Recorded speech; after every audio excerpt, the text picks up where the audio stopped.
Greetings, ladies and gentlemen. This is Charlie Masala. I am excited. I represent Kingdom Community SA, and of course, our broadcasting is coming to you live from Centurion. We are excited during these times. As you know, we are for the kingdom, and when we see, kingdom leaders rise, we get excited. And this time, we are, looking at the elections in South Africa, and all the political parties are out there making sure that they can persuade us to vote for them. As you know, we have about 213 councils that are running for this, and of course, we have over 1,100 political parties who are, contesting for these elections. And of course, these 23 million eligible voters that we have on the roll, are up for grabs. Everybody is looking forward. The scramble is for the vote, for your vote, as you're watching this evening. But the issue is, do you really know who you're going to be voting for and why? And this evening, we are excited to come to you and to discuss these matters. But I am, of course, not alone. As you know, that Kingdom citizens have risen up.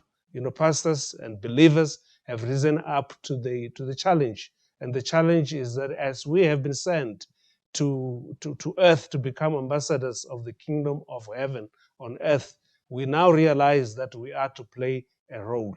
And of course, our constitution allows us also for a space for independent, candidates. And some of those independent candidates are from the Christian faith and from the church. So we are excited this evening that we have one of those independent candidates who is also a kingdom citizen, and I'm so excited to bring to you. And in my studio tonight, I have a surprise for you, and this surprise is, of course, not a surprise anymore because it's already here, but it's a surprise to you. And his name is a very well-known pastor and reverend here in South Africa, and one of those men that I'm, excited about.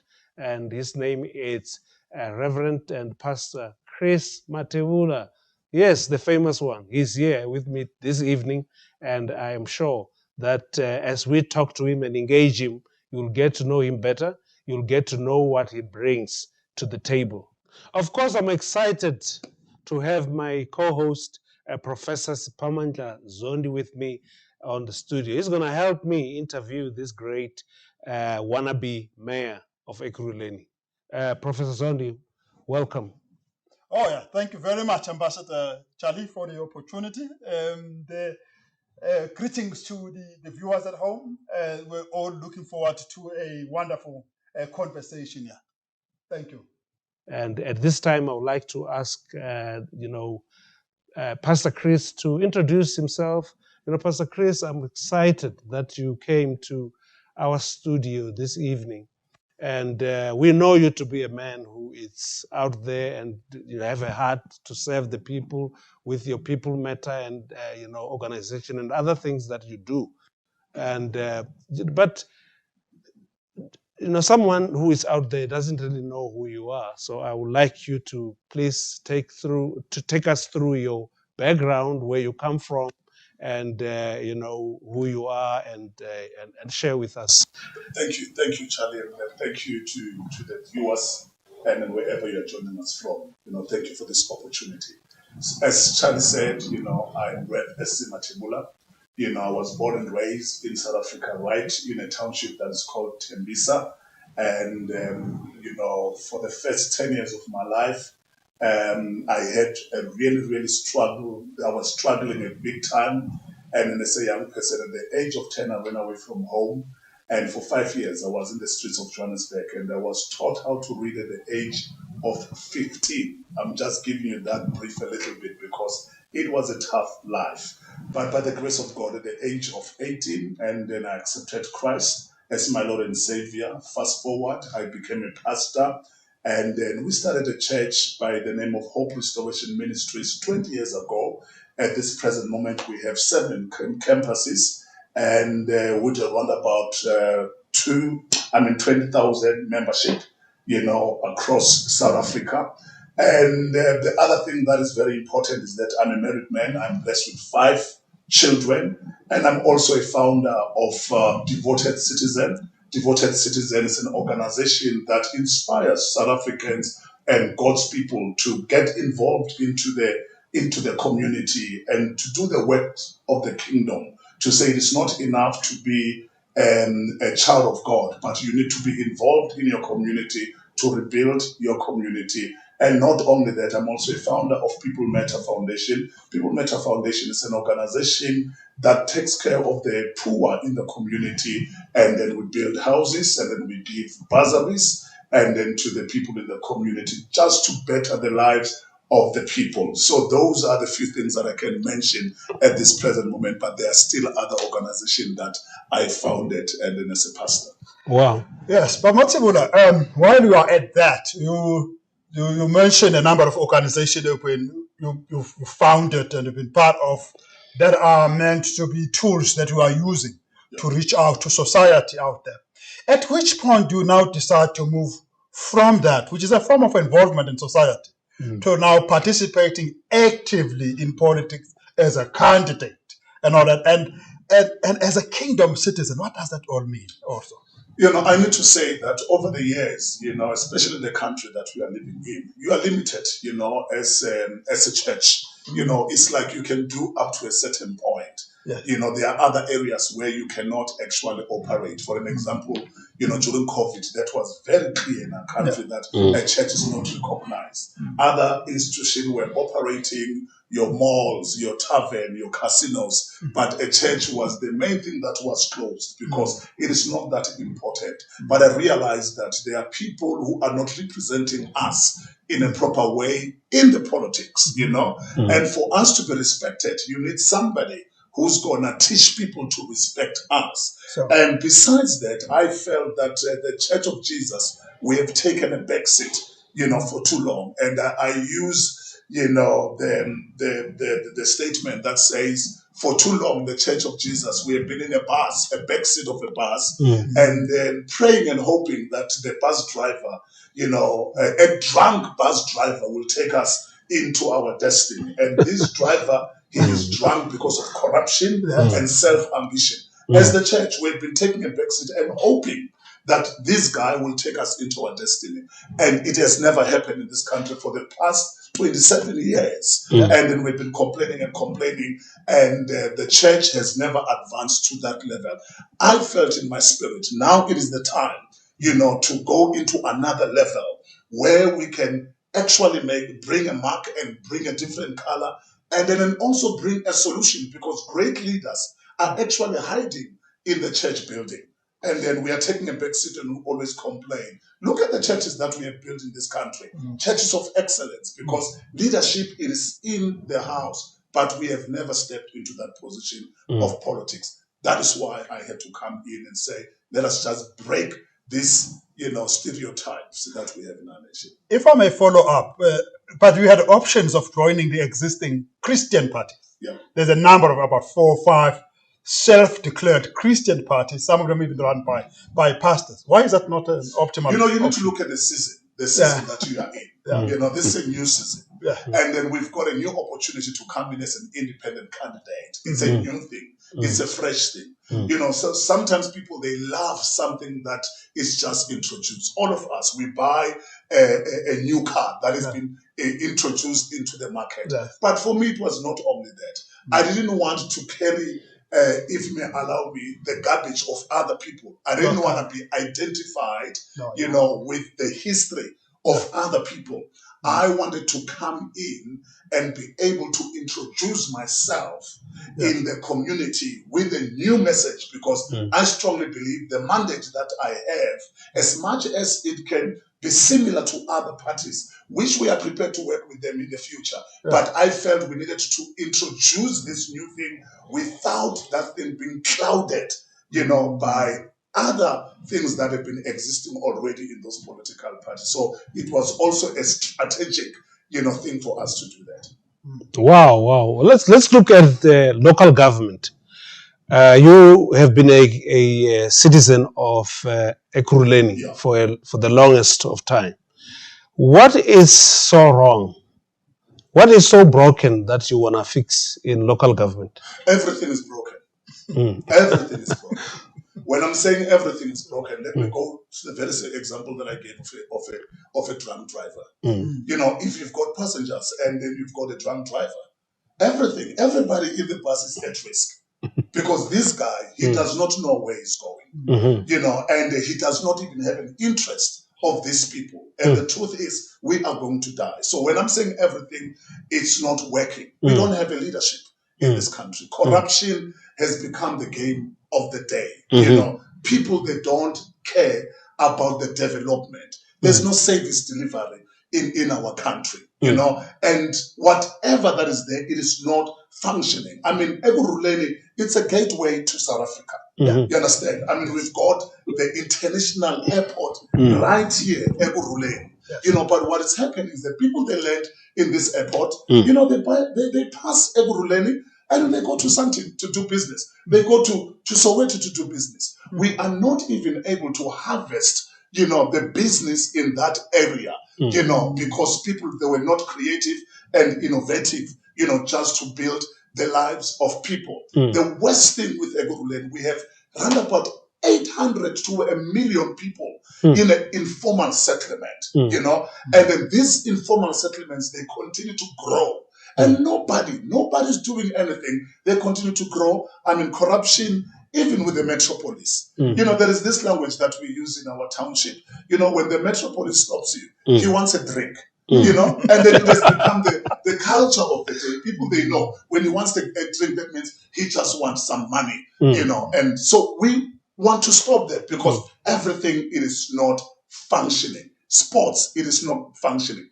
Environment, our environment, there is littering all over, you know, I mean, the potholes. So for me, there is nothing that it is functioning. So that is why I had to come in and say, you know what, I need to do something for the sake of my children and the next generation. Wow. Yeah. Maybe to follow up again on that, Ekuruleni is regarded as one of the better run metros in terms of audit queries, that is the picture, policies, that is the picture that they painted. And plans. What do you think is then missing then if the image is that the plans look good, the aeropolis, the electropolis, they want to make that a central area, that's how it's going to be a global city. Big plans, nice plans, great budget, clean audit. Let me speak about the aeropolis. You know, the person who came up with that, who was supposed to implement that, he had to be kicked out of the system. So the policies are there. You know, the IDP is there. It is very clear that these are the things that must be done. The community mentioned to say, listen, in our top, you know, IDP, we need, you know, service delivery. You know, number 2, we need, you know, for you to take care of our environment. You know, and then number 3, they are saying, you know, and it is housing.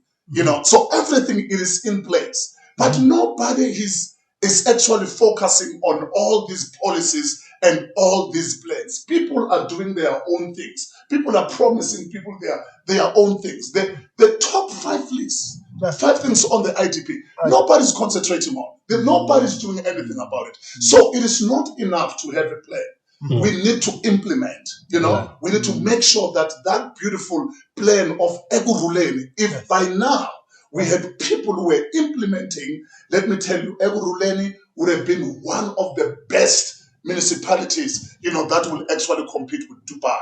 Unfortunately, you know, people are not interested in that. You know, even the audit that you see in paper, well, I'll tell you right now where I'm seated, that we are in for a big surprise when we step in after the 1st of November. That municipality is bankrupt. Wow. What you see on paper, it's not. It is not. You know, so it's not what it is actually told to us. It is a bankrupt municipality. You know, you can look around and then you can actually tell it. The environment, littering all over. Yeah. They can't even cut the grass. Mere things, basic things. So those are the challenges. Yeah. But when you say what you are saying, Mr. Mathebula, you're actually raising something very interesting. Local government in South Africa is focused now on what is called clean audit, which usually simply means the monies we can account for, not whether we made a difference, but it's simply about clean audit. Even political parties campaigning now are about the clean audit. Is the cleanness of the audit what people are hoping for? Which takes us now to a manifesto. If the clean audit is an end or is it a means? That's what we always have to ask politicians. Are you aiming simply just to have a clean cooking government or government that makes a difference at the time? To me, it becomes a job to have a clean audit. Yet your environment, your municipality does not show. You understand? I mean, if you come up with a clean audit, tell us what is it that you have done. You don't even have to tell us. We must look at your municipality and then everything must correspond, must actually speak to each other to say there's a clean audit here and surely look around the results they show that, this thing. Now they come to us and say there's a clean audit. But when you move around, there are potholes all over. When you move around, the grass is not cut. There is littering. There is no service delivery. And that has been a concern, to us. There's no sports, resources, infrastructure. I have never seen a new stadium that has been built in Ekuruleni. The ones that we have, and then they are just collapsing. The existing infrastructure, our hospitals, it's a mess. They are going down the drain. You don't want to go into the toilets of our hospitals. You don't want to go into the toilets of our schools, our public space. The very same municipalities where you pay for the services, the same infrastructure. There was a moment with a devoted citizen, we had to go to one of the local municipality offices to go and clean it for them. Now you tell me, what is all this thing? So there's no leadership. So that is why in our manifesto, we are saying, we want to give power back to the people. We want to lead, from bottom up. The issue of sitting there, hoping that you're going to get a leadership from top, to bottom does not work. So we want to give power back to the people. Let the people in their wards begin to make a difference and lead their people going up. Yeah, I am liken you to a guy who is trying to propose a woman who has just been dumped and who have been disappointed. Okay. The people that these people that you trying to lure for their votes have been disappointed many times. They've been promised things which never happen. I'm interested to know what your manifesto seek to deliver. What is this promise and the brand promise that brand independent citizen movement it's bringing to the table? I love the way you put it. It's like a man who's proposing a dumped woman.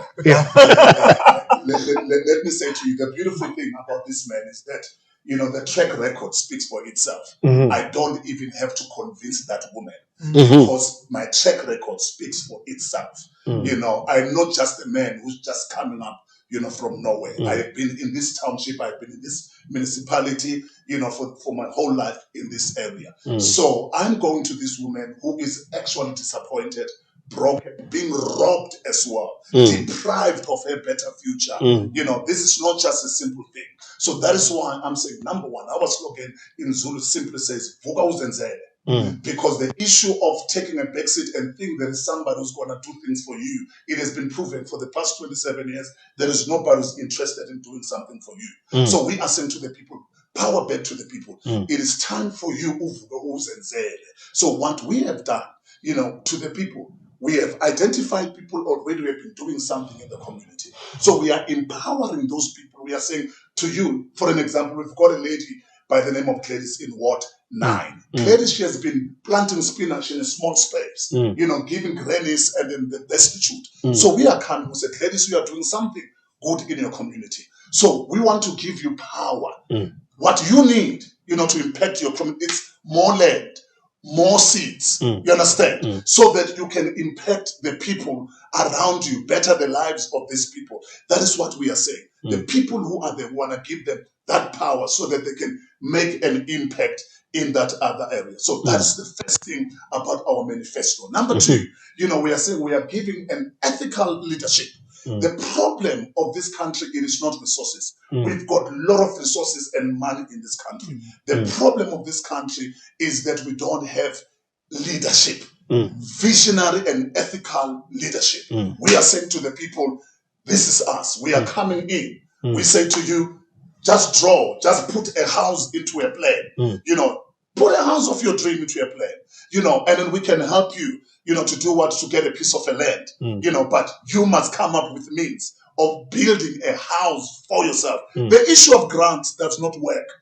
It does not work. And that is why we are not promising any people grants. And I want to be clear. If we take over, people, they're going to be disappointed because there's no grant that we're going to give. We are saying to the people, instead of us giving you 350 as a man, a mature man, a father of the family, what are you going to do with the 300 rand? Actually, as a matter of fact, we are making your family not to respect you because here you are sitting, you're waiting for 350 once a month. We are saying to you, let us give you 2,000 rand, but can you clean your street where you are? Because if you are in an environment that is clean, it makes you better, you think better, you understand, you improve your thinking. So this is what we are doing. We're going to give power back to the people, ethical leadership. The most important thing that we cannot run from, we want to clean the system. There's a corrupt system in our municipality. And it is very simple. We are saying when we step in there, we are saying, if you know that you are corrupt, excuse yourself. We don't want to fight you. Excuse yourself. But on top of that, we're going to investigate and prosecute as well. Because we are saying we don't want to step in there, my brother, to play politics. People, they don't want politics. We don't want to spend time doing politics. We want to give leadership to the lives of the people. This morning, we woke up to a Facebook post that you posted about a hospital which is dilapidated somewhere and abandoned. Can you tell us about that? Yeah, there's a hospital that has been abandoned for 26 years. Because people wanted to... That's in Tembisa. That is just not far from Tembisa in Kempton Park. Between Tembisa and Kempton Park in Bechley. Wow. I mean, this was one of the top hospitals by then. But because people, they want to settle scores. And then they actually closed that hospital. We don't even know the reason why. I mean, in Tembisa, we've got one hospital that is struggling. Is struggling. People are flocking into that hospital, one hospital. Yet you've got a hospital that is there, and then for 26 years, it has not been functioning. But here is the painful part. You've got somebody who has a tender, of a security to guard that hospital that is not functioning. Millions are going into that person, that guard who has a tender for it. You see that people are really corrupt into the core. To the core. How do you do that? So we are saying the first thing that this is my prayer and this is something that I'll fight for, and I'm passionate about it because I've got a mother who died in a hospital, the very same Tembisa hospital that I'm talking about, because there were no infrastructure there. There were no resources. The first thing that I want to do is to make sure that we reopen and then we restore that hospital so that it can begin to serve the people of Tembisa, Kempton Park, Bechley, and the surrounding in that area. 1 million to 1.5 people, they depend on one hospital. Wow. No, that it is not good for our people. That it is not leadership. That is a crime, my brother. That's it. But while on that, now I hear your undertaking in relation to fixing issues of service delivery and all of that.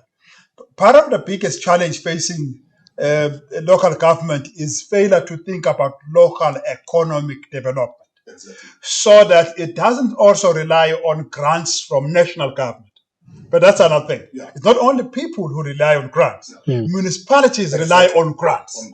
Yet they have a market, they have industries they've neglected, they have learned that they have no careful thinking about wealth creation and building the basis. What is your movement saying glad, about Prof, that you've asked that. That once again, it comes back to visionary leadership. You know, our municipality has a budget of around about 50 billion rand. Huge, yeah. You know, from the province. 50 billion rand. Yeah. I mean, already that's a good start.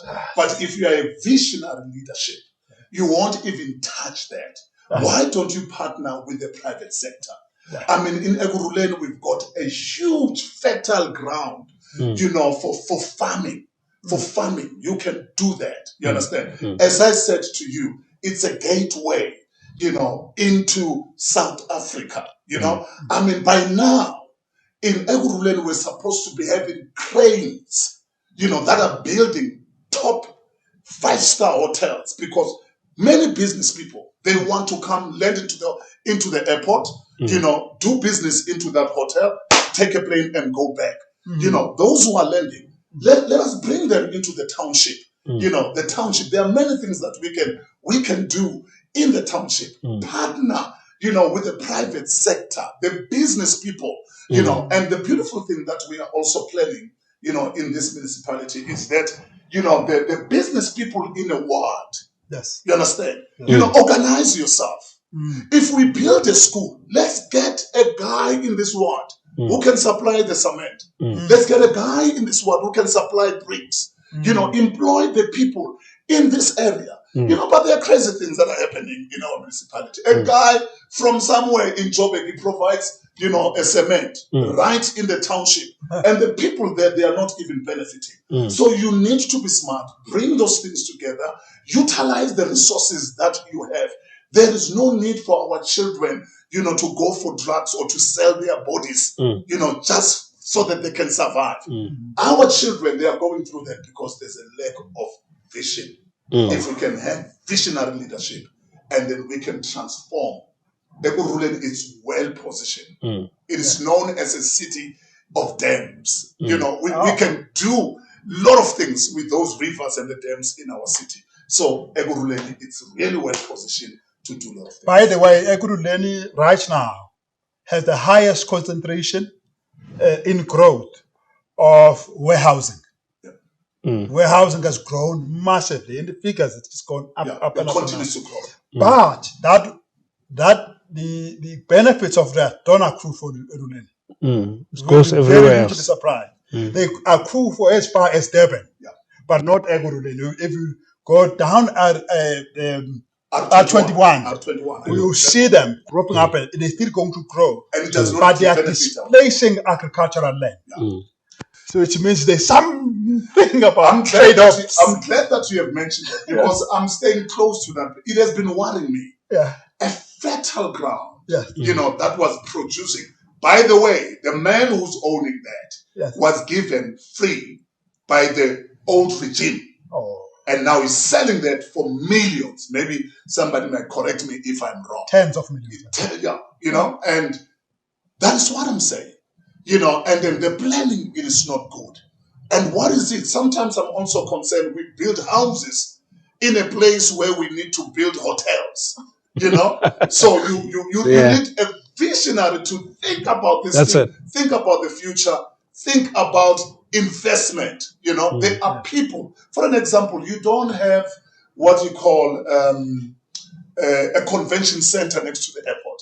There isn't. We need a convention center next to OR Tambo. You understand? And there are people who would love to invest with that. If you put that plan and say we're going to put a convention center, you don't even have to get money. There are people who would love to come and invest in that, and then you put that. People, they land here, they do business, and then you take this municipality to another level. Well, it sounds like you're covered for the job. After elections, and of course now we are, you know, everybody's running around scrambling for votes. You are an independent candidate. I'm sure that you already have started thinking about coalitions. What is your strategy? What do you foresee? Well, the beautiful thing about us is that we have brought a group of independent candidates together, people with the same thinking and the same passion, and then we brought them together. We are called ICM, Independent Citizen Movement. This is a group, of ethical leaders, religious leaders, and the professionals. So the reason why we have done that, we have realized that, there's no one man who can do everything. We are better together. That is why even after the elections, we are prepared to partner with people, of the same values. We know them. I'm not going to promote them here, but we know them. We have started talking to them, to say after the elections, and then can you give us this person? Let's join, because it's all about servicing our people. But we're not going to join hands with anybody, and then who divorced that woman. Yes. And left her in pain. So we're not going to partner with them. You don't want to be a party to the mess. We don't want to be a party, because that woman has been divorced. When they realize that now we are working with the very same divorcer, we might find ourselves in a problem. So we need to make sure that we partner with good people, and so that we can build moving forward. And we are open to that. And that is what we want to do, actually. With regards to the others, what would be the basis to relate with them? Those outside the ICM, anyone else other than the corrupt people, what should be the basic condition they must meet for them to get your vote? Integrity, we're not going to compromise on that. Ethical leadership, and then we also look at their manifesto. Is it about them or is it about people? Because we don't want anybody, to step into this thing to enrich themselves. One of the things that I continue to emphasize even to the team, I'm saying to them, I'm not stepping into this because I'm hungry or because I need a job. No. I'm stepping into this thing because I want to better the lives of the people. Actually, I'm losing a lot for me to step into this. I've sacrificed a lot. I've been knocked, I've been criticized, for doing this. So I'm not desperate. I'm a leader. I'm concerned about my nation, my country, God's people. Yes. And moving forward. That's why I'm stepping into this. So definitely we're not going to compromise on that. And those that we come together, we're going to hold them accountable as well, because we've got a great team, of people that we're going to bring here. And the most important thing that I need to say here, Charlie, is that, make sure that you place people in the right place. Skilled people in the right. Don't bring your comrades, man. It is not about your family here. That's it. You understand? This is what has messed up our country. We take a dumb, somebody who cannot even think, somebody who has no idea. Just because Mathebula now, he has stepped into this thing, I must bring my brother who does not even know what is it that is doing. No. That is not leadership. Great leaders, they surround themselves with great people so that they can do the job. Oh, great. Wonderful. You have a minute now to convince that voter. Tomorrow it's voting day. So you have a minute to convince that voter who is undecided. To me, this is very simple. Somebody put it in a beautiful way. He said, you don't stumble into your future, but you create the future that you want. My records, they speak for itself. The vision, it is very clear. You know who we are. You know where we stay. You know what we stand for. It is time for you to vote for people that have a track record. This is not a manga business. I don't even promise. We don't promise anything. But we undertake, we commit to do the very same things that I have mentioned, that we're going to give power back to the people. You need to get your power so that uvuke uzenzele. And then number two, you need ethical leadership. People who are going to hold you accountable. People who are going to tell you you are lazy and you need to do something. Because if we are going to build this country or this municipality to be like Singapore, or Dubai, we need people who are going to be dedicated, devoted citizens. And I want to tell you, ICM, it is here for you. Vote for ICM and you will never regret. In 100 days, just in 100 days, you're going to see a difference in our municipality. Give us a chance, Uzabon.